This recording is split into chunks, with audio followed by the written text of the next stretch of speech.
everyone! Welcome to my channel. I'm Teacher Julie. May idea ka na ba sa idea exemplar? Kung wala pa, these are the design and principles of idea exemplar. Presenting pivot for a cube, ang learning continuity plan ng DepEd CALABARZON.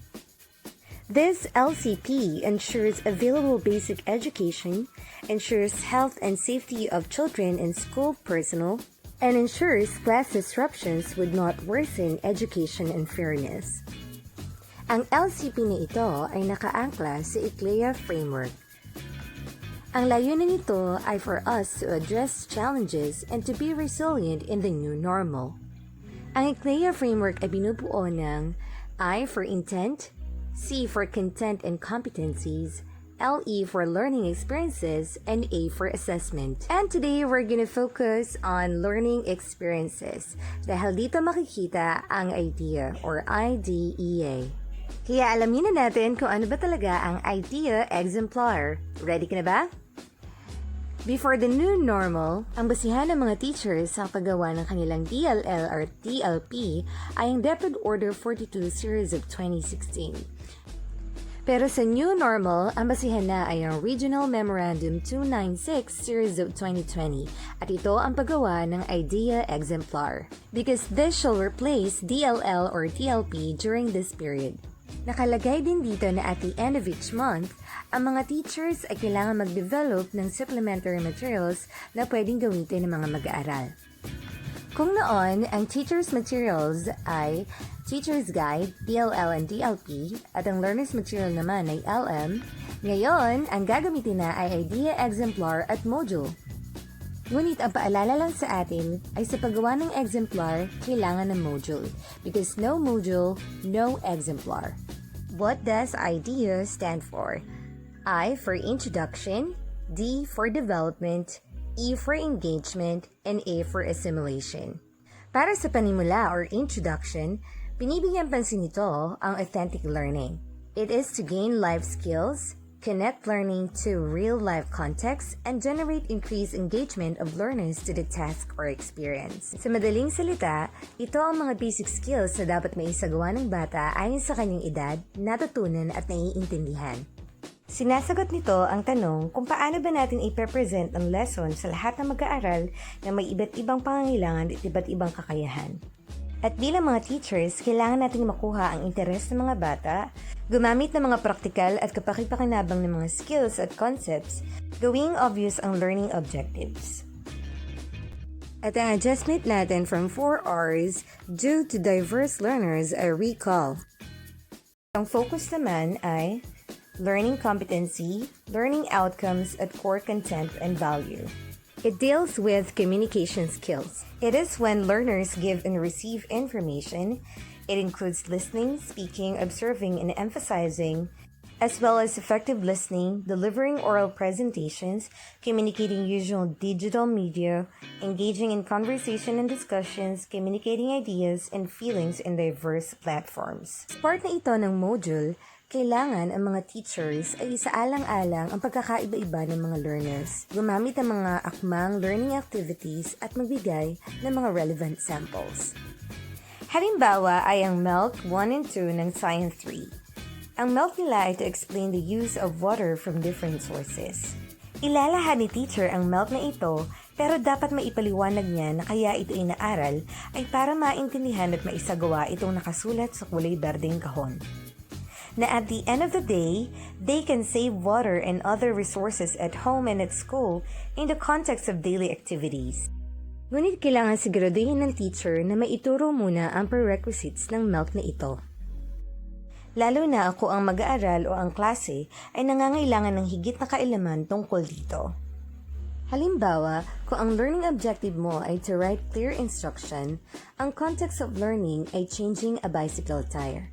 Dahil dito, itinedirekta na natin ang bata sa isang konteksto na akma at alam lang nila. Dapat maipakita ang tamang konteksto na babagay sa learning objective. Another example for learning objective, present an argument for or against an emotionally charged proposition. Ang context of learning, assisted suicide. Dapat isaalang-alang na depende sa kung ano ang alam ng bata, common sa kanya at kung ano ang learning environment niya. And these are the indicators of performance. Dito natin malalaman o masusukat ang communication skill ng ating mga mag-aaral. Ano nga ba ang pangangailangan na dapat nating tugunan sa phase na ito? Ang una ay kailangan nating kilalanin ang kanilang mga kakayanan, interes at values. Kung sila ba ay visual learners, kinesthetic learners, or auditory learners. Ang pangalawa ay kailangan nating pahalagahan ang kanilang pagkakaiba-iba. Sila ba ay stress learners, ease learners, or scribble learners? At panghuli ay kailangang malinaw at simple ang instruction na gagamitin natin. Ano nga ba ang katumbas ng part na ito ng introduction sa idea, exemplar at DLL?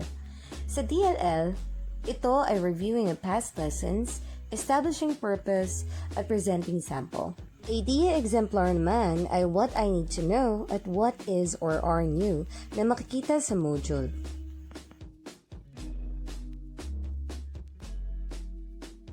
Para sa pagpapaunlad or development, binibigyang diin dito ang mastery learning. Dapat siguraduhin na akma ang learning activities na ibibigay sa ating mga mag-aral. Ang adjustment mula sa 4 R's due to diverse learners ay remediation. At ang focus naman ay concepts and basic skills at developmental activities. Ang tanong na dapat nating masagot ay kung paano natin made-develop ang prerequisite and foundational skills at mastery of the skill of the learners in a given competency. And the skill that we need for this phase is collaboration. If, for example, we're going to have it face-to-face, ang mga mag-aaral na may iba't ibang kakayahan ay magkakasama sa isang grupo. Because in collaboration, there is shared comprehension of a common objective. It shows leadership and initiative, cooperation, flexibility, responsibility and productivity, responsiveness and constructive feedback, sharing resources using various tools. Tandaan na ang di ang nag-e-expose sa bata para makita niya kung ano ang alam niya pero hindi niya naiintindihan at ano ang hindi niya alam, na kailangang i-address sa pamamagitan ng paglalagay ng 3 activities. Ang 3 gawain ito ay dapat of value and interest sa mga learners. Dahil binigyang diin na aalisin na ang walang kabuluhan at walang kinalaman sa milk. And these are the indicators of performance. Dito natin malalaman kung natututunan ba ang collaboration skill ng ating mga mag-aaral. Ano nga ba ang mga pangangailangan ng ating mga mag-aaral sa phase na ito? First is directive assistance. Ang sample instruction nito ay, if you are not able to answer the 5 questions, go back to question 1 and encircle the word that is difficult to you. Next is collaborative assistance. Ang sample instruction nito ay, if you are not able to answer the questions, try to ask your parents, your sisters, or read some books that will help you answer these questions. And the last one is non-directive assistance. Ang sample instruction nito ay, kung nagbigay na ng activity so what you don't know, ay maglalagay pa tayo ng 2 to 3 sources. For example, please visit or skim the pages of this book so that you can answer these 5 questions. Ano nga ba ang katumbas ng development phase ng idea exemplar sa DLL? Ito ay discussing concepts. Sa idea exemplar naman ay what I know, what's in, and what is it.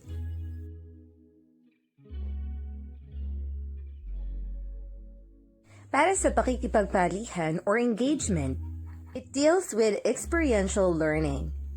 Ang ibig sabihin ay ang learning activities ay nararanasan nila at hindi informational lang. Ang adjustments mula sa 4 R's due to diverse learners ay reflection. At ang focus ay learning opportunities, hands-on engagement activities, learning points, at performance or output.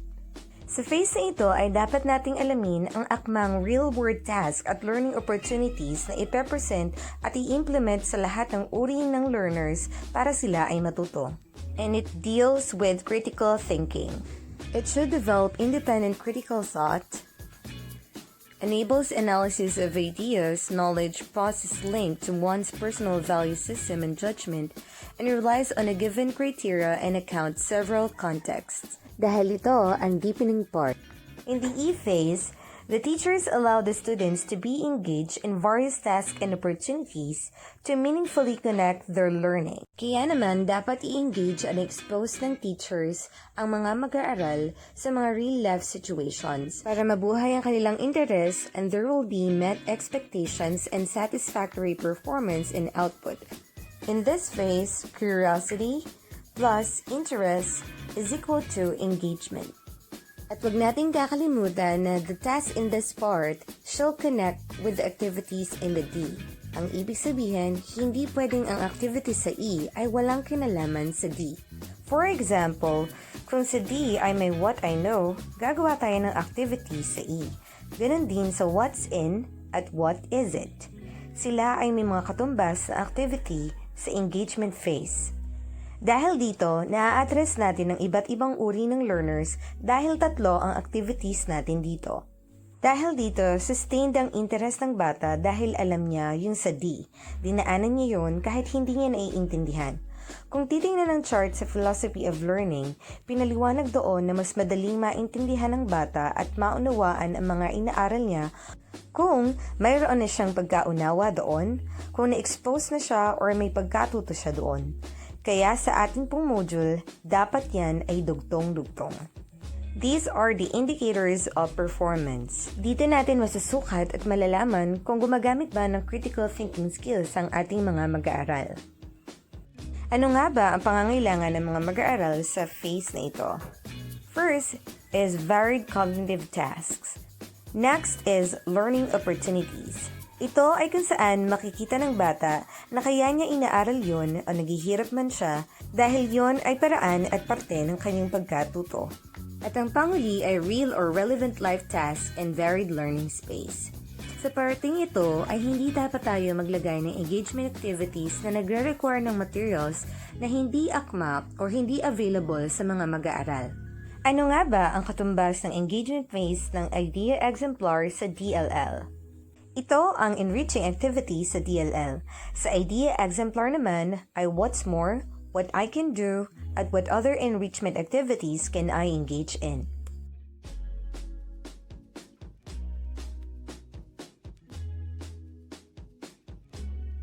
Para naman sa panghuli ang paglalapat or assimilation, this phase deals with meaningful and reflective learning. Ang mga learning activities dito ay kailangan nakaangkla at integrated sa cognitive structures ng learners. Ang ibig sabihin ay pag pinagsama ang new learning at previous learning, magdudulot ito ng understanding of milk. At ang adjustment from 4 R's due to diverse learners ay relearning. At ang focus naman ay new skills, habits of minds, at life skills. Ang tanong na dapat sagutin sa phase na ito ay ano ba ang mga ideas or context na ipepresent sa mga mag-aaral para sila ay makapag-assimilate or makapag-refine ng kanilang KSAVs. Ano nga ba ang ibig sabihin ng assimilate? It is to adapt, blend in, and integrate. And for us to achieve this, we need the creativity skill. It should develop a new, innovating, and pertinent way of responding to potential problematic situation, which is valued by a group of reference on a context-specific situation. In this phase, the teacher brings the learners to a process where they develop interpretation, ideas, mindset, or values, and create pieces of information that will form part of their knowledge in relating, reflecting, and using it effectively in any situation or context. Ito yung phase sa dahil ang bata, alam niya ngayong araw ay may nalaman siya in the past, dapat pagdugtungin niya iyon o i-connect para makapag-isip siya ng buo. Para yung thought processes niya ay refined version. That's assimilation. Dito rin natin malalaman na walang natutunan ng bata kung walang improvement sa kanyang behavior at performance. Dahil ang result of assessment sa assimilation ang reflection of actuality and the inner core of the learner. Ano nga ba ang pangangailangan ng mga mag-aaral sa phase na ito? Una, community context. Kailangan nating mag-set ng community context kaya connected ang I, D, E, at A. Next is processing time. At dahil naka-modular tayo, wala naman tayong problema about this part. At panghuli ay acceptance. It can be seen in the reflection but it's hard to assess. And these are the indicators of performance. Dito natin malalaman o masusukat kung may creativity skills na ba ang ating mga mag-aaral. Ano nga ba ang katumbas na assimilation phase ng idea exemplar sa DLL? Ito ang finding practical application, making generalization, and evaluating learning. Para sa idea exemplar naman ay what I have learned and what I can show.